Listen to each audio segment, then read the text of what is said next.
নমস্কাৰ। অসমীয়া প্ৰতিদিন বাতৰি কাকতত থকা মুখ্য বাতৰিসমূহ এনেধৰণৰ। লকডাউনৰ ভয়ংকৰ আৰ্থিক সংকট, অচিৰে ঘোষিত হ'ব দিছপুৰৰ ব্যয় সংকোচনৰ নীতি, ৰাজ্য চৰকাৰে বন্ধ কৰিব নতুন নিযুক্তি, আমেৰিকাৰ পিছত এইবাৰ স্বয়ং চীনা বিজ্ঞানীৰ ঝিয়াও বুটাওৰ অভিযোগ, উহানৰ গৱেষণা প্ৰতিষ্ঠানৰ পৰা দুৰ্ঘটনাবশতঃ সূচনা হৈছিল কৰোনা সংক্ৰমণ, কৰোনাৰ দোহাই দি ৰাজ্যপালক কাৰ্যকাল বৃদ্ধিৰ আবেদন হাগ্ৰামা প্ৰশাসনৰ, পশ্চিমবংগত কৰোনাত প্ৰথমজন চিকিৎসকৰ মৃত্যু, লখিমপুৰত বনৰক্ষীৰ প্ৰহাৰত এজনৰ মৃত্যুক লৈ উত্তপ্ত পৰিস্থিতি, আৰ্তজনৰ কাষত গুৱাহাটীৰ দক্ষিণপাট সত্ৰ শান্তি সাধনা আশ্ৰম, 24ৰ পৰা 30 ডিগ্ৰী চেলছিয়াছৰ ভিতৰত ৰাখক বাসভৱনৰ এচিৰ তাপমান। 24 ঘণ্টাত দেশত 2 সহস্ৰাধিক আক্ৰান্ত, 47ৰ মৃত্যু। কোটাৰ পৰা গৃহভূমিত উপস্থিত হ'ল 391 শিক্ষাৰ্থী। আন্তঃজিলা যাতায়াতৰ সময়সীমা 30 এপ্ৰিললৈ বৃদ্ধি, বয়োজ্যেষ্ঠসকলৰ বাবে চৰকাৰে নিষ্ঠাৰে কাম কৰিছে। বিঘাত 40,000 খৰচ কৰা কৃষকক 2,500 টকাৰ সাহায্য। জানুৱাৰীত দেখা দিয়া গাহৰিৰ জ্বৰ প্ৰতিৰোধৰ বাবে এপ্ৰিললৈ ব্যৱস্থা নল'লে চৰকাৰে। 6খন জিলাতে নিষিদ্ধ কৰা হৈছে গাহৰিৰ মাংসৰ বিক্ৰী, পৰিবহণ। অনুমতি থকা বলেৰো পিকআপৰ পৰা বহু পৰিমাণৰ নিচাযুক্ত টেবলেট জব্দ। ৰাষ্ট্ৰীয় মৰ্যাদাৰে দেৱানন্দ কোৱাৰ্টাৰ শেষকৃত্য সম্পন্ন। দিনা 1,500 ট্ৰাকে ৰাজ্যত সৰবৰাহ কৰিছে খাদ্য সামগ্ৰী। BPL কাৰ্ড থকা 43 ঘৰ দুখীয়া লোকে সাহায্যৰ পৰা বঞ্চিত। আৰ্থিক সংকটত অলংকাৰ, মোবাইল ফোন বিক্ৰী কৰিছে যাদু শিল্পীৰ দৰে। ফেনে ফুটুকাৰে বাঢ়িছে ব্ৰহ্মপুত্ৰ সোৱণশিৰি। ধূপধৰাত ৰাজপথতে আবদ্ধ শিশু, মহিলা সেৱা পদে পদে ঘৰমুৱা 1.5 শতাধিক। লকডাউনৰ সময়ত সদ্ব্যৱহাৰ, খোলৰ চাপৰত মুখৰিত বটদ্ৰৱাৰ কুঁজি সত্ৰ, গুৰুজনাৰ অপূৰ্ব সৃষ্টি খোলবাদ্য চৰ্চাত নৱপ্ৰজন্ম। পথৰ দুয়োকাষে খান্দি থোৱা অংশই মাতিছে বিপদ। সঞ্চিত ধনেৰে আৰোগ্য নিধিৰ বিধায়ক পুঁজিলৈ পৃথকে আগবঢ়ালে 20,000 টকা। উত্তৰ জামুগুৰি অৰ্থ শতাধিক আত্মসহায়ক গোটৰ বৰঙণি। নিশ্চিহ্ন হোৱাৰ দিশে বালিৰে নিৰ্মাণ কৰা মথাউৰি। লকডাউনত ক্ষতিগ্ৰস্ত কৃষকক ক্ষতিপূৰণ দিয়াৰ দাবীত মুখ্যমন্ত্ৰীলৈ স্মাৰকপত্ৰ। এপল মিল শ্ৰমিকৰ দৰমহা আদায় দিয়াৰ আবেদন ইউনিয়নৰ। নলবাৰীত 31খন বিদ্যালয়ৰ শিক্ষাৰ্থীক অনলাইনত শিক্ষাদান। ৰাজ্যজুৰি আৰম্ভ ক্ষতিগ্ৰস্ত পশুপালক চিনাক্তকৰণৰ কাম।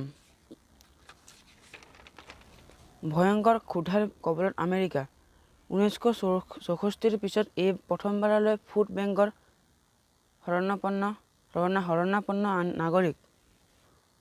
লকডাউনৰ সুযোগত অসহায় মহিলাক বলৎকাৰ। বিশ্বৰ ভিতৰতে চিকিৎসকৰ ওপৰত সৰ্বাধিক আক্ৰমণৰ ঘটনা বৃদ্ধি ভাৰতত। আগ্ৰাক দ্বিতীয়খন উহান হোৱাৰ পৰা ৰক্ষা কৰক। দেশ দুটাৰ লকডাউনৰ সুফল, মিনাৰেল ৱাটাৰৰ দৰে পৰিষ্কাৰ হৈছে নৰ্মদাৰ পানী। লকডাউনৰ সুযোগত অসহায় মহিলাক বলাৎকাৰ। কৰোনা সংক্ৰমণৰ আঁৰত বাছ মেট্ৰ', তথাপি বন্ধ কৰা নাই চৰকাৰে। লখিমপুৰত ফেচিলিটি কোৱাৰেণ্টাইনত 25 জন। জোনাইত 100টা পৰিয়ালক সামগ্ৰী বিতৰণ। চিলাপথাৰ বহিৰ্জিলাৰ পৰা অহা 72 জনৰ স্ক্ৰিনিং। ৰোগীয়ে পিতৃৰ বাবে ঔষধ বিচাৰি যোৱা যুৱকক হাৰাশাস্তি। ধেমাজিত বিতৰ্কিত আৰক্ষী বিষয়া পৰমেশ্বৰ বৰকটকীৰ বৰপীড়া। চিচিবৰ গাঁৱত বিৰূপ প্ৰতিক্ৰিয়া।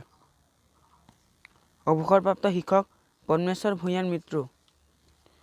লখিমপুৰত লকডাউন অমান্য কৰা বাহন জব্দ, 9 জনক জেললৈ। উত্তৰ পূৰ্বাঞ্চল, মিজোৰামত প্ৰচণ্ড ধুমুহা, শিলাবৃষ্টিত 268টা ঘৰ। ক'ভিড-19 সংক্ৰমণ ৰোধ কৰিবলৈ মেঘালয়ত ব্যতিক্ৰমী পদক্ষেপ। গাঁৱে গাঁৱে গঢ়ি তুলিছে কোৱাৰেণ্টাইন কেন্দ্ৰ। ভিডিঅ' কনফাৰেন্সিং যোগে উদ্বোধন কৰিলে মুখ্যমন্ত্ৰী পেমা খাণ্ডুৱে।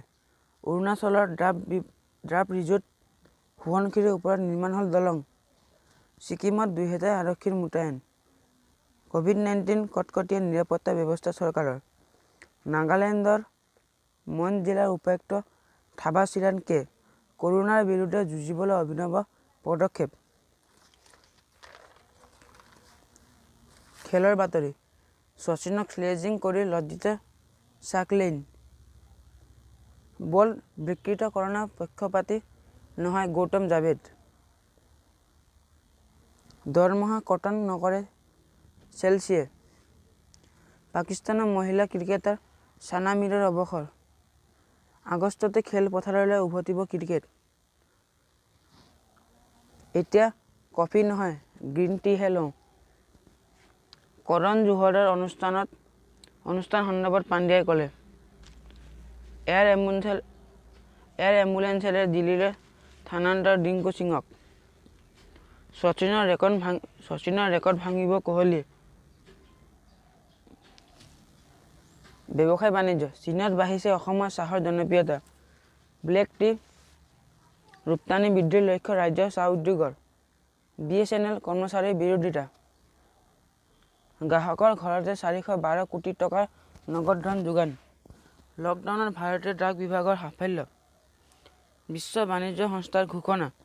মাস্কৰ ৰপ্তানিত প্ৰতিবন্ধকতা আৰোপ 80তকৈ অধিক দেশৰ। বাজাজ অটোৱে আৰম্ভ কৰিছে 2 প্ৰকল্পৰ কাম। 10,000 ভেণ্টিলেটৰ যোগান ধৰিব মাৰুতিয়ে। চৰকাৰৰ আদেশ উলংঘন। অগ্ৰিম টিকেট বুকিং আৰম্ভ কৰিলে স্পাইজেট ইণ্ডিগোৱে। ঢাকাত পুৰোহিত সহায়কসহ 36 সন্যাসীৰ কৰোনা ভাইৰাছত আক্ৰান্ত। চিল কৰা হ'ল বাংলাদেশৰ ইস্কন মন্দিৰ। আজি ৰাজ্যৰ মুখ্যমন্ত্ৰীসকলেৰে প্ৰধানমন্ত্ৰী ভিডিঅ' কনফাৰেন্স। আজি মুম্বাই আৰক্ষীয়ে সোধা-পোছা কৰিব সাংবাদিক অৰ্ণৱ গোস্বামীক। কৰোনা সংকটত দেশবিৰোধী শক্তিৰ বিৰুদ্ধে সাৱধান হওক। অৰুণাচলৰ ব্যৱসায়িক প্ৰতিষ্ঠান খোলাৰ অনুমতি। আজিৰ মুখ্য বাতৰি ইমানেই। ধন্যবাদ।